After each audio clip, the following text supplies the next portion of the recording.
श्री कृष्ण महात्म्य। ऋषियों ने कहा, विश्ववंदित भगवान शंकर, अब हम श्री कृष्ण का महात्म्य श्रवण करना चाहते हैं। महेश्वर ने कहा, मुनिवरों, भगवान श्री कृष्ण ब्रह्मा जी से भी श्रेष्ठ हैं। वे सनातन पुरुष श्री हरि कहलाते हैं। उनके शरीर की कांति जाम्बुनद नामक स्वर्ण के समान दैदीप्यमान है। वे बिना बादल के आकाश में उदित सूर्य के समान तेजस्वी हैं। उनकी भुजाएं 10 हैं। उनका तेज महान है। वे देवताओं के शत्रुभूत दैत्यों का नाश करने वाले हैं। उनके वक्ष स्थल में श्री वस्त्र का चिन्ह शोभा पाता है। वे ऋषिक अर्थात इंद्रियों के स्वामी होने के कारण ऋषिकेश कहलाते हैं। संपूर्ण देवता उनकी पूजा करते हैं। ब्रह्मा जी उनके उदर से और मैं उनके मस्तक से प्रकट हुआ हूँ। उनके सिर के बालों से नक्षत्र और ताराओं का प्रादुर्भाव हुआ है। देवता और असुर उनके शरीर की रोमावलियों से प्रकट हुए हैं। समस्त ऋषि और सनातन लोक उनके श्री विग्रह से उत्पन्न हुए हैं। वे श्री हरि स्वयं ही संपूर्ण देवताओं और ब्रह्मा जी के भी धाम हैं। संपूर्ण लोकों के सृष्टा और तीनों लोकों के स्वामी भी वे ही हैं। वे ही समस्त चराचर प्राणियों का संहार करते हैं। वे देवताओं में श्रेष्ठ, देवताओं के रक्षक, शत्रुओं को संताप देने वाले, सर्वज्ञ, सब में उत्प्रोत, सर्वव्यापक और सब और मुखों वाले हैं। वे ही परमात्मा, इंद्रियों के प्रेरक और सर्वव्यापी महेश्वर हैं। तीनों लोकों में उनसे बढ़कर दूसरा कोई नहीं है। वे ही सनातन, मधुसूदन और गोविंद आदि नामों से प्रसिद्ध हैं। सज्जनों को आदर देने वाले वे भगवान श्री कृष्ण महाभारत युद्ध में संपूर्ण राजाओं का संहार कराएंगे। वे देवताओं का कार्य सिद्ध करने के लिए पृथ्वी पर मानव शरीर धारण करके प्रकट हुए हैं। उनकी शक्ति और सहायता के बिना संपूर्ण देवता भी कोई कार्य नहीं कर सकते। संसार में नेता के बिना देवता कोई भी कार्य करने में असमर्थ हैं। और ये भगवान श्री कृष्ण सब प्राणियों के नेता हैं।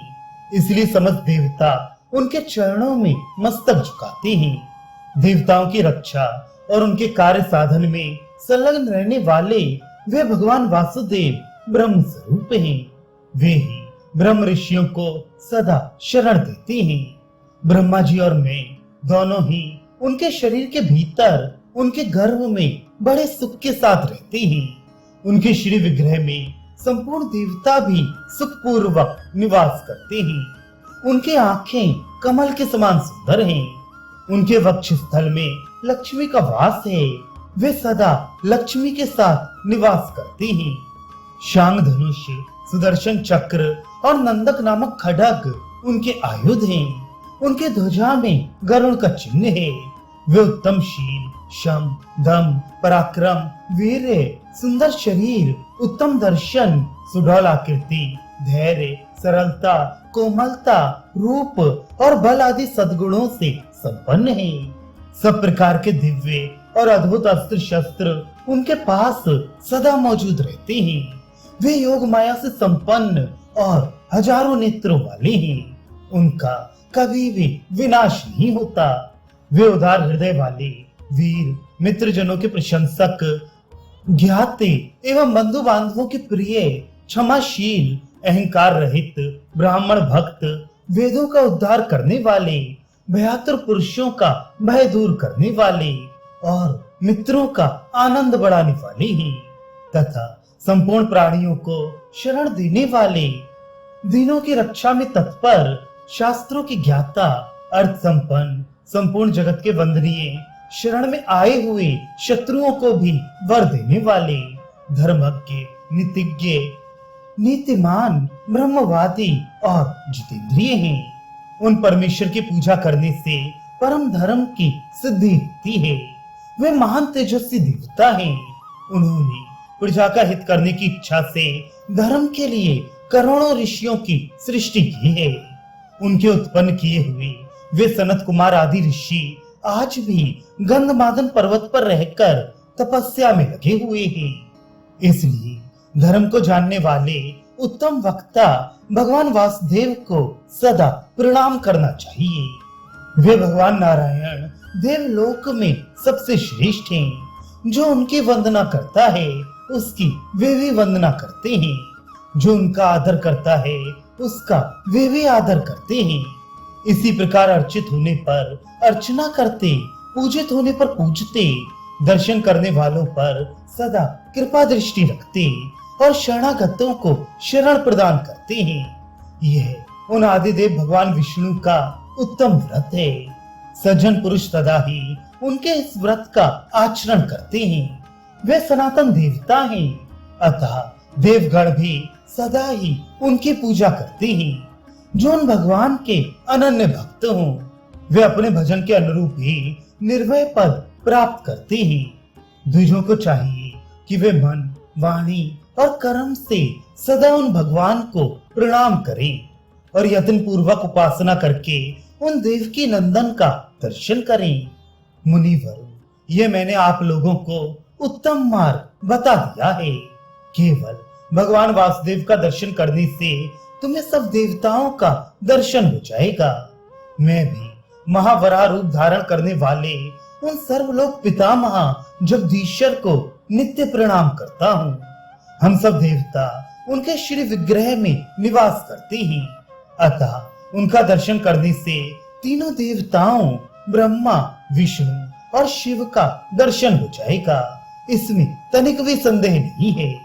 तपोधनु, आप लोगों पर अनुग्रह करके मैंने भगवान का पवित्र महात्म्य इसलिए बताया है कि आप प्रयत्न पूर्वक उन यदुश्रेष्ठ श्री कृष्ण की पूजा करें।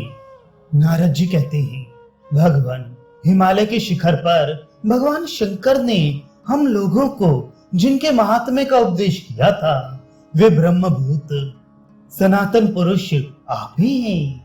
श्री कृष्ण आपके प्रभाव से दूसरे आश्चर्य की बात ये हुई कि हम आपको देखकर विस्मित हुए और हमें पूर्व काल की बात स्मरण हुई। प्रभु देवादिदेव भगवान शंकर ने इस प्रकार आपके महात्म्य का वर्णन किया था। तपोवन निवासी ऋषियों के इस प्रकार कहने पर देवकी नंदन श्री कृष्ण ने उन सबका विशेष सत्कार किया। तदनंतर वे महर्षि पुनः हर्ष में भरकर बोले, मधुसूदन, आप हमें बारंबार दर्शन देते रहने की कृपा करें। आपका जो अवतार अथवा मानव शरीर में जन्म हुआ है और इसका जो गुप्त कारण है वह सब हम लोग अपनी चपलता के कारण छिपाने में असमर्थ हैं। इसलिए आपके रहते हुए भी हम छोटे मुंह बड़ी बात कह रहे हैं। पृथ्वी पर अथवा स्वर्ग में कोई भी ऐसी आश्चर्य की बात नहीं है जो आपको ज्ञात ना हो। आप सब कुछ जानते हैं। अच्छा, अब हमें जाने की आज्ञा दीजिए। भीष्म जी कहते हैं, युधिष्ठिर, वे महर्षि उन देवादिदेव पुरुषोत्तम को प्रणाम और उनकी प्रदक्षिणा करके चले गए। तदनंतर परम कांति से दैदीप्यमान भगवान नारायण अपने व्रत को विधिवत समाप्त करके द्वारकापुरी में आए। उसके बाद 10वां महीना पूर्ण होने पर रुक्मिणी के गर्भ से एक बड़ा सुंदर पुत्र उत्पन्न हुआ। उसकी कांति बड़ी अद्भुत थी। वह भगवान का वंश चलाने वाला और शूरवीर है।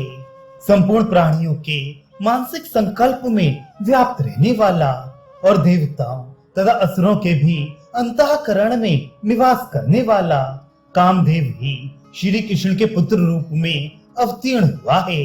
ये ही वे पुरुष श्रेष्ठ श्री कृष्ण हैं, जो मेघ के समान श्याम वर्ण और 4 भुजाधारी हैं।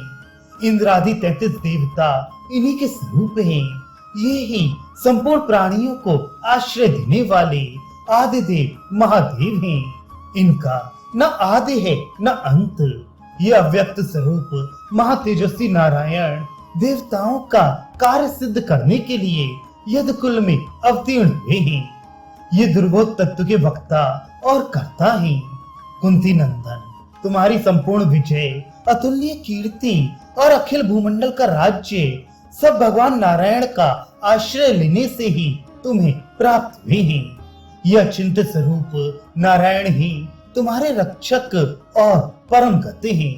तुमने स्वयं होता बनकर प्रलयकालीन अग्नि के समान तेजस्वी श्री कृष्ण को सुरवा बनाया है और इनके द्वारा सम्राग्नि की ज्वाला में संपूर्ण राजाओं की आहुति दे डाली है। आज दुर्योधन अपने पुत्र, भाई और संबंधियों सहित शोक के योग्य हो गया है, क्योंकि उस मूर्ख ने क्रोध के आवेश में आकर श्री कृष्ण और अर्जुन से युद्ध ठाना था। कितने ही विशाल शरीर वाले महाबली दैत्य और दानव दावानल में दग्ध होने वाले पतंगों की तरह श्री कृष्ण की चक्राग्नि में स्वाहा हो चुके हैं। सत्य, धैर्य, शक्ति और बल आदि में स्वभावताहीन मनुष्य युद्ध में श्री कृष्ण का मुकाबला नहीं कर सकते। अर्जुन भी योग शक्ति से संपन्न और युगांत काल की अग्नि के समान तेजस्वी है। ये बाएं हाथ से भी बाण चलाना जानते हैं और रणभूमि में सबसे आगे रहते हैं। इन्होंने अपने तेज से दुर्योधन की सारी सेना का संहार कर डाला है। अतः तुम्हें अपने सगे संबंधियों के लिए शोक नहीं करना चाहिए। बेटा, मैंने इन भगवान श्री कृष्ण का महात्म्य जैसा सुना था वह सब तुम्हें कह सुनाया। उनकी महिमा को समझने के लिए इतना ही पर्याप्त है। सज्जनों के लिए दिग्दर्शन मात्र अपेक्षित होता है।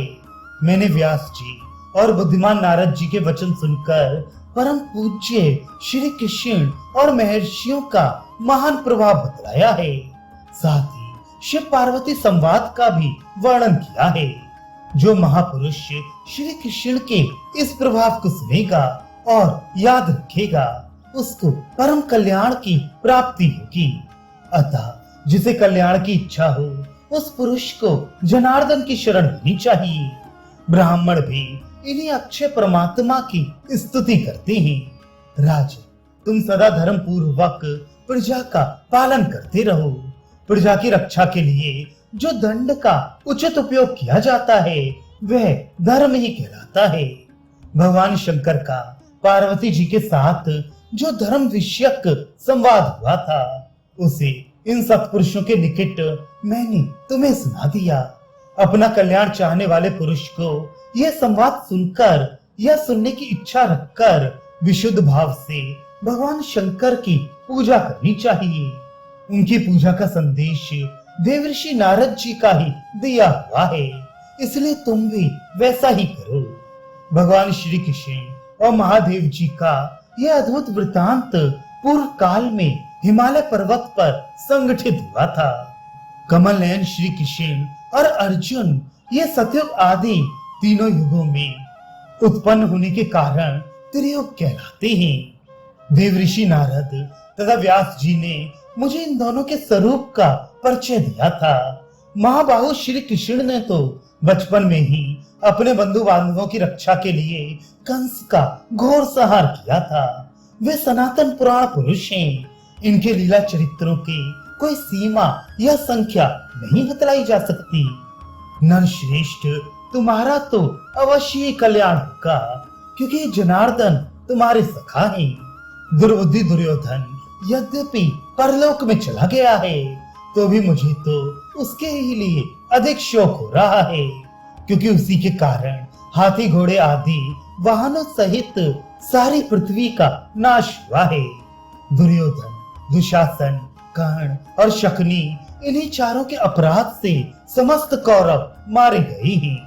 वैशंपायन जी कहते हैं, गंगानंदन भीष्म के इस प्रकार कहने पर महात्मा पुरुषों के बीच में बैठे हुए युधिष्ठिर चुप हो गए। भीष्म जी की बातें सुनकर धृतराष्ट्र आदि राजाओं को बड़ा विस्मय हुआ और वे मन ही मन श्री कृष्ण की पूजा करके उन्हें हाथ जोड़ने लगे। नारद आदि महर्षि भी भीष्म के वचन सुनकर उनके प्रशंसा करते हुए बहुत प्रसन्न हुए। इस प्रकार पांडु नंदन युधिष्ठिर ने अपने सब भाइयों के साथ ये भीष्म जी का सब अनुशासन सुना, जो अत्यंत आश्चर्यजनक और परम पवित्र है।